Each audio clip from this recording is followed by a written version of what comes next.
So, will the government confiscate your Bitcoin? It's a question that's on a lot of minds these days, and honestly, it's not as far-fetched as some might think. First, they pump it. Then what?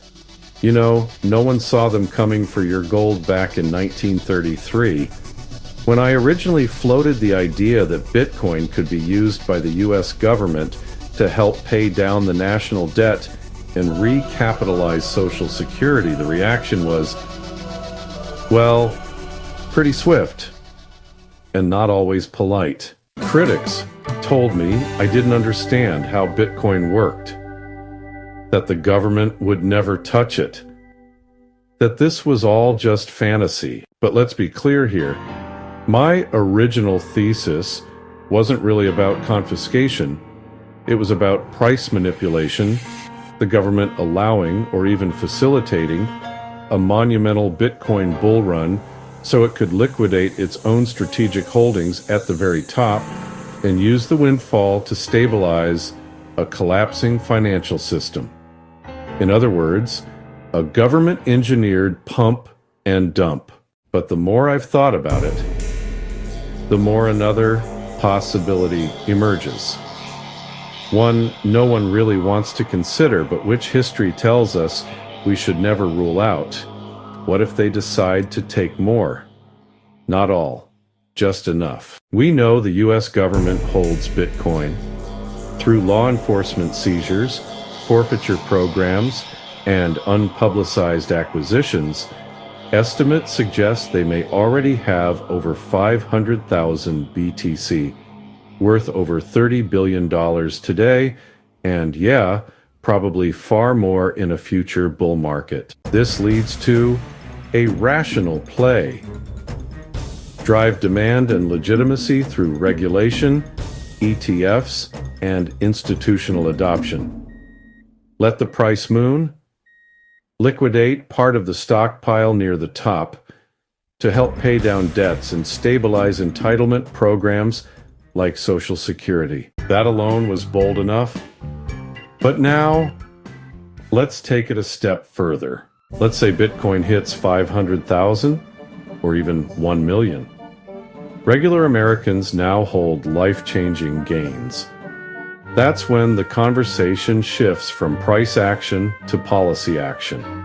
Imagine a windfall profits tax on unrealized or realized Bitcoin gains. A patriotic contribution plan tied to Social Security restoration. A mandatory buyout of Bitcoin holdings above a certain threshold at government-determined rates.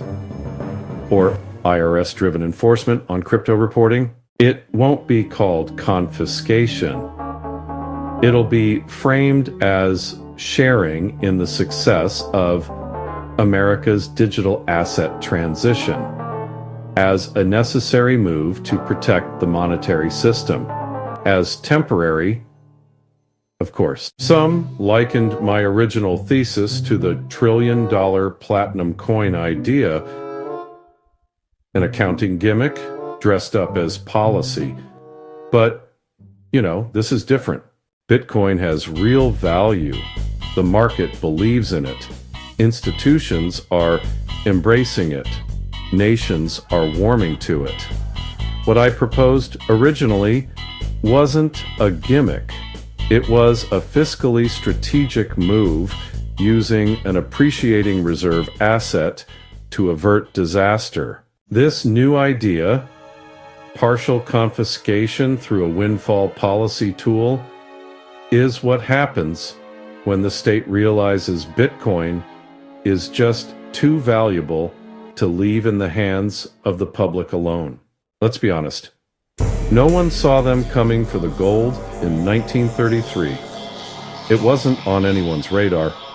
Then one morning, Americans woke up to Executive Order 6102, hand over your gold, or face prison. It didn't feel like tyranny. It was framed as economic necessity, a patriotic duty, a temporary measure for the good of the nation.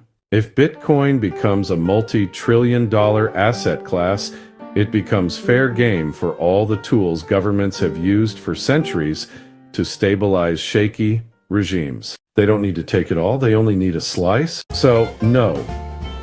This article is not a retraction of my original thesis that stands. The United States government will continue to help inflate the value of Bitcoin in order to capitalize on its own holdings.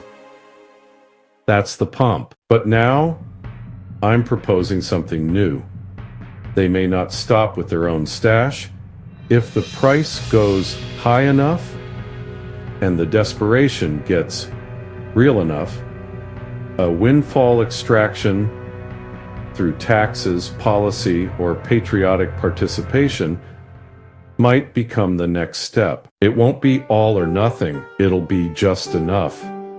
Enough to survive, enough to stabilize, enough to make you think it was your idea. Because in the end, governments don't usually take everything. They take just enough to keep the lights on.